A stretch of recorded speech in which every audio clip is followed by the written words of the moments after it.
Um, and as a reminder, we are being recorded for today's conversation. We'll probably edit just a little bit of the beginning out of the recording. The recordings will sit in the RDDC and BWHI platforms, including the YouTube channel as well.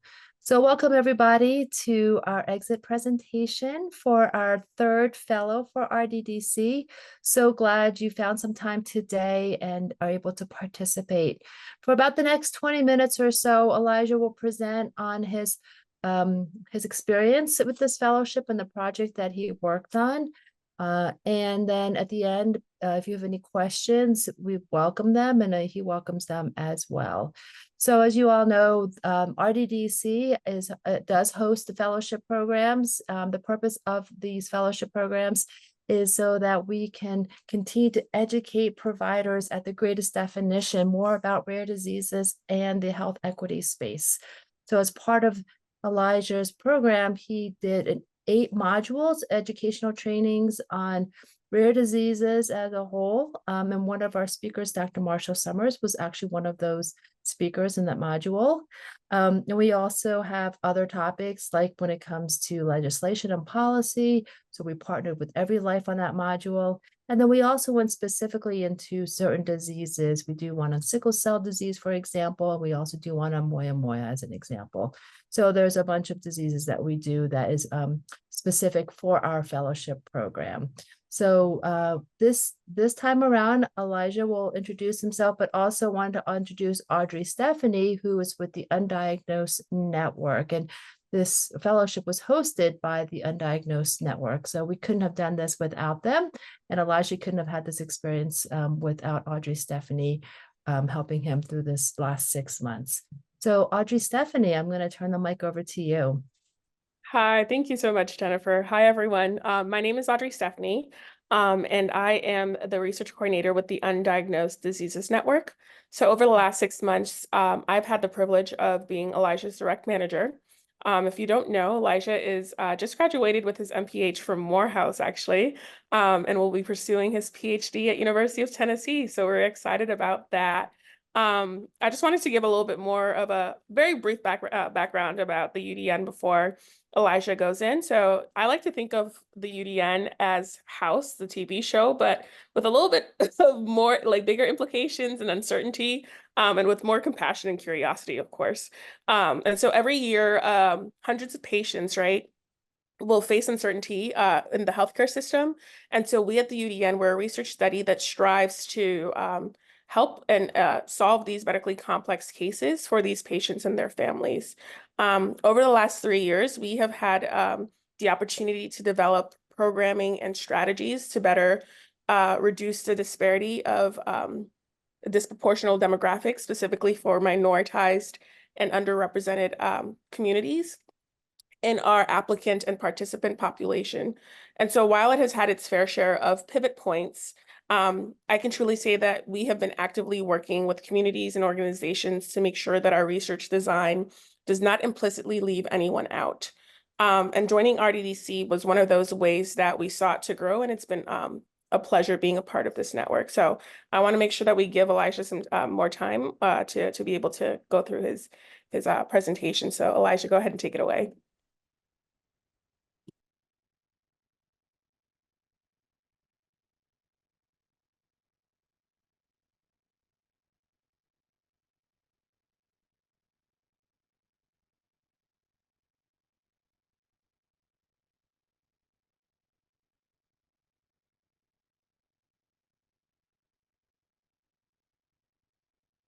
We can't hear you. I think you're still muted.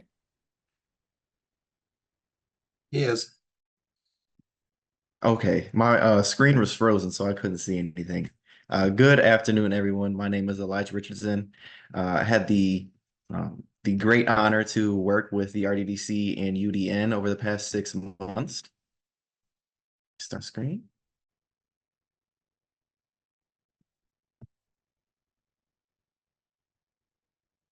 Can you all see my screen? Yep, you look good. Looks good. So, like I said, my name is Elijah Richardson, a recent MPH graduate from Morehouse School of Medicine, and an upcoming first-generation PhD student at the University of Tennessee, Knoxville, where I'll be focusing on exercise physiology and kinesiology. So, I'm an aspiring exercise and public health researcher with my intent for research on impact cancer and rare disease outcomes, as well as on women's health and exercise participation across the African diaspora.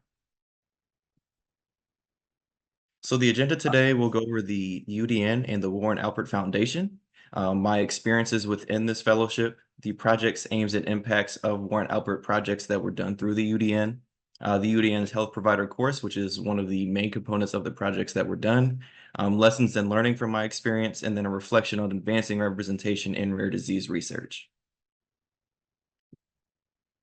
So a brief background on the UDN, aside from Audrey Stephanie's background of the UDN, is that it was funded by the NIH and established in 2008 to bring together clinical and research experts from across the U.S. With the notion of advancing technologies and multidisciplinary approaches to uncover underlying causes of these challenging medical mysteries within the rare disease space. Along with the UDN, there is a Data Management Coordinating Center, or the DMCC, which is housed at Harvard Medical School. And its function is to perform centralized efforts, including application support, research operations, and data sharing within the rare disease space for the advancement of representation in the UDN. And then for the Warren Alpert Foundation, the focus of this foundation is to improve the health of the public through grants and programmatic activities, including the Warren Alpert grant that was done through the UDN DMCC. So they're progressing towards attaining and perfecting medical treatments or cures through basic research, with the grant aim to increase representation of patients from underserved communities and rapidly growing immigrant populations through different outreach initiatives and training programs that I'll get into shortly. So overall, my experience started from learning a new field of public health and health research. So I'm not attuned to rare disease, and this was an introduction for me. And so I got to learn from rare disease researchers and experts in the field, whether it be through the RDDC's Research and Clinical Trials Working Group, where I had the opportunity to learn the current scope of work in terms of a literature review, as well as the UDN and DMCC. So having weekly meetings and learning how to collaboratively write with experts in the field to produce commentary reports for the Warren Alpert Grant, but also to learn scientific writing strategies. Including scientific writing strategies is the generation of a scoping review. So the initial parts of my fellowship were aimed towards writing a scoping review on the question, what are barriers to rare disease testing and diagnosis in African American populations? Now, the aim of this research question was to inform future research directions across the African diaspora, especially in rare disease research, and to document factors contributing to disparities in rare disease testing and diagnosis amongst communities similar to where I'm from, and then shedding light on the gaps in research, clinical practices, and healthcare policies that may hinder access to timely and accurate rare disease identification for these communities. The scoping review aimed to answer a couple of questions. So what role do healthcare system biases play in limiting participation? What are the key barriers hindering these individuals from accessing or benefiting from testing and diagnosis? And then what historical injustices and mistrust from the healthcare system influence the African American community's interest in rare disease research? And then also pivoting to a grant summary report. So although that my previous intentions were to conduct a scoping review, due to time and data limitations, I had to pivot that work into a commentary report to provide a summary of the grant work that was done through the UDN DMCC. So that included summarizing those initiatives and activities, adding the UDN's contributions to the rare disease research, and understanding of the Warren Alpert grant projects, what I'll be going through shortly. So a few of the projects that were done through the UDN in this grant included improving race and ethnicity demographic collections because of underrepresentation within the study population, as well as the rare disease space in itself. So the aims of this were to enable more accurate self-reporting and enhancing clarity and promoting informed self-reporting of these individuals in these communities. And then also developing relationships with rare disease organizations, including the RDDC. So without the UDN's work in growing these partnerships, I wouldn't have the opportunity to work in this fellowship under the UDN. And so this increases not only the UDN's visibility, but RDDC's visibility, and then collaboration on DEI efforts and representation efforts. Establishing these partnerships and advancing these community-based methods grows the UDN and grows the rare disease space in itself. So with the developing relationships with just the organizations, there's also developing relationships with partnerships and community-based organizations. And this was done through the partnership with Bethel AME Church, which engaged the local community and built trust through the health ministry, with the impacts of developing a strong relationship with communities, predominantly Black church, and increasing UDN visibility and co-hosting community health events so rare disease research can be employed within these communities. And then lastly, the evaluation of a rare and undiagnosed disease condition course, which was done for healthcare providers, and provided a representation of teaching methods for undiagnosed patient evaluations to healthcare providers, clinicians, researchers, and students that primarily serve underrepresented populations. So some of the topics that were included were implicit bias, engaging in primary care, for those that served in underserved populations, and advancing the growth of those, advancing the cultural competency of these providers. And so on the screen, you can see the course that was done on May 13th of this year. So the overall purpose of this course was to teach methods of undiagnosed patient evaluation to students, clinicians, and researchers, and then applying those to their own institutions. And so a couple of the data that came out of this course was the rating of the course design, which increased from the first year to the second year. So there was 2 iterations of this course. In the first year, it was 74% of those that rated the course design as good or excellent, and then increased to 87.8% after the changes were done after year 1. And then also there was increases in the percentage of attendees primarily serving populations experiencing health disparities from 57 to 68%, which shows that the outreach initiatives done by the UDN has increased the representation of those that serve underrepresented populations. And I think another important part is that the percentage of attendees that had not heard of the UDN before taking the course increased over time, also speaking to the breadth and the outreach of the UDN and RDDC within this scope. And so some of the lessons that I learned throughout this experience happen to be within the research feasibility section. So although my fellowship was 6 months and I tried to get a scoping review finished within those 6 months, I really had a hard time. I had a hard time with the time constraints, the word constraints of the way that you have to craft a scoping review, the methodologies that you have to utilize for a scoping review, and that was challenging. But I learned from it, and I'm going to take with those learning outcomes and put them forward in my research journey, starting with my PhD, and then onward towards that.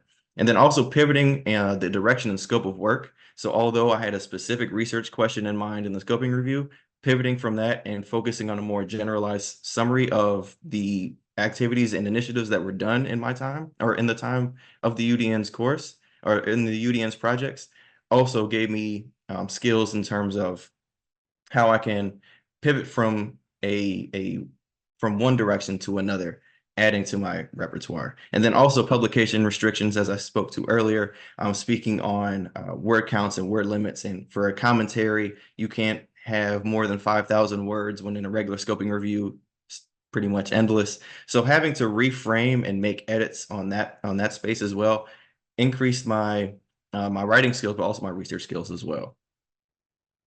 And then in learning, introducing me to the scoping review process at first. So in the beginning of my fellowship, it was a scoping review process where I had to craft a research question or questions. I had more than one. Look into the literature to see what is available. And what I found was that there was lacking, or there was gaps in the research as well as data, which made me have to pivot from the scoping review to the commentary paper. But also crafting research methodologies and real world experience so that I can produce scoping reviews in the future, and I can produce commentaries in the future as well. And then also collaborative writing. So with the help of Audrey, Stephanie, and Emily, working with them and getting feedback from them on a weekly basis showed a lot of gaps in my writing skills, and they really helped me with, tuning my writing skills and my research skills, which is very helpful. And then crafting important points for an intended audience. So it's my first time writing a commentary paper or a grant summary report. So thinking about what does the intended audience not want to hear but need to hear, and that was the importance of the commentary, was that what we had to say was important for the intended audience.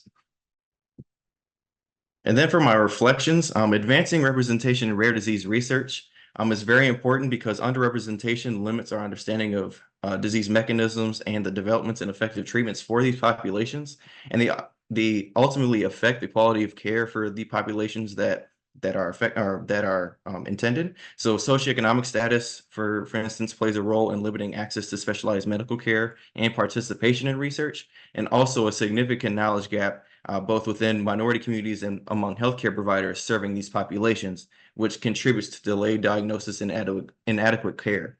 So with that, systemic biases and mistrust in the medical system deter those from seeking care and participating in research, and specifically rare disease research. And these challenges highlight the critical need for the UDN and RDDC for advanced efforts.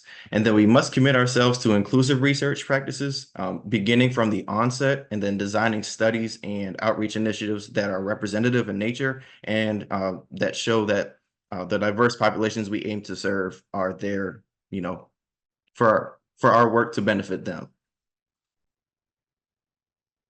And then I'd like to acknowledge the UDN, Audrey, Stephanie, and Emily for their great work that we built together, and then their guidance in this experience in the last 6 months, and also the RDDC with Lolita, Taylor, Jennifer, and then the Research and Clinical Trials Working Group. I had a great time in the last 6 months. I know it started off a little shaky with trying to get me on, but it has been a very, very, very blissful experience, and I appreciate it.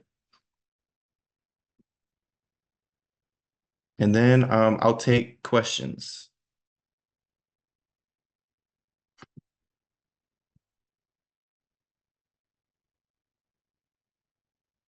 I'm getting a round of applause, I see. Thank you. Thank you so much for presenting that information, and thank you so much for sharing, I think, the realities of being a student and learning, right? You go forward with one idea, and sometimes you just have to pivot and things change, recognizing it, and then the growth that you had during that time. Thank you so much, Emily and Audrey Stephanie, for contributing to his growth, because, as a PhD student coming up, you're going to be writing a lot.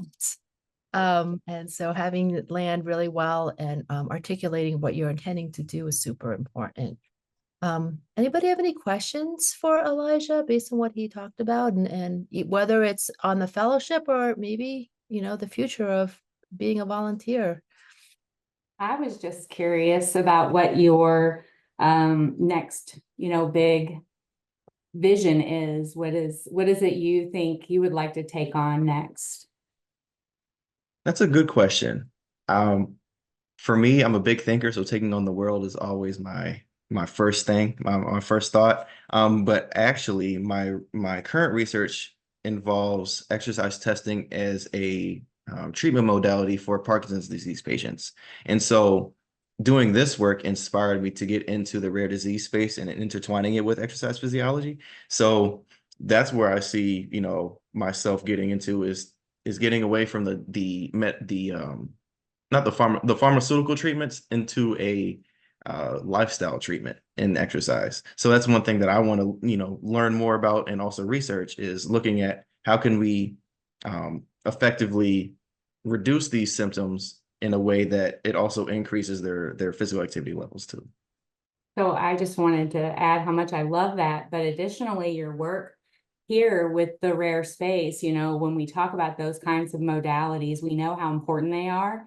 And for some people, it makes a difference on whether or not they can even function day to day with pain and things like that. But we see a real struggle with access to being able to afford that for people who are in the complex illness. It doesn't even have to be rare, right? When we have all these different hurdles with insurance and just working in patient assistance now, very interested in watching how you use that moving forward, but also lend your study information to those that have legislative efforts surrounding those types of ways to treat people who want something to supplement their medication treatment or maybe don't have any other treatment options. Great work. Thanks for letting us come and listen today to your wrap up. That's awesome. Thank you.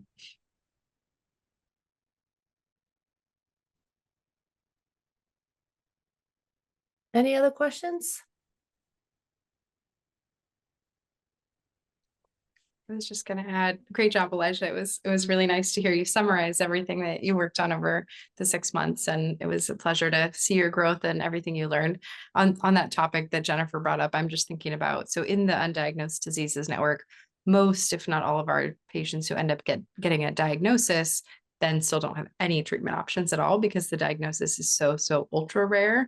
So just thinking about the broad applicability, Elijah, with that potential future work of, exercise treatment for something like Parkinson's, then patients with ultra rare diseases who have Parkinson-like symptoms, who have no treatment options whatsoever for their condition, could be able to potentially have that as an option. So I think your work extends all the way through to the UDN's type of ultra rare diagnosis, which is, a nice full circle, I think, with your interests over the course of the fellowship and what you've figured out you're really interested in. And that was the goal too, was to intertwine everything that I've experienced before and also add to what I'm experiencing now and then into the future. So this definitely, like you said, is a full circle moment, but also changed my mindset of because my original mindset was for cancer and exercise, but now it's turned into exercise and rare disease. So I do appreciate this this experience and opportunity because it has built that different layer of wanting to understand the implications of exercise on these different outcomes. Really, really great points. And, as I'm learning in the space, of course, it's the rare disease is also, you've got chronic diseases that people have that they have a rare disease when they are diagnosed, or you have certain cancers that are considered rare as well. So there's lots of overlap. So that category of rare disease, while we think of it as a small category, can actually be a broader category or tethered to other categories as well.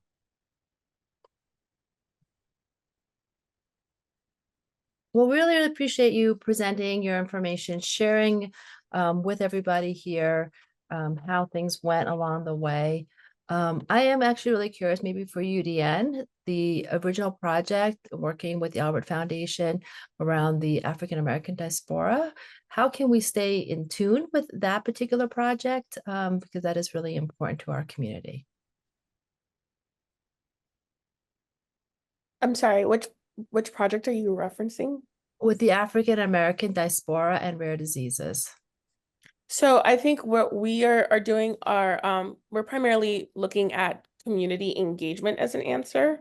And so I know that that's the answer that has become the buzzword for a lot, which is unfortunate, but the reality is that it does work, right? And so building those relationships has been the biggest priority, especially with the new phase of the UDN. We now have specific community engagement committees, right? That means that each site, this is something that is going to be prioritized. I know we've been doing a lot more of that work behind the scenes in the Boston level and would like to continue in that.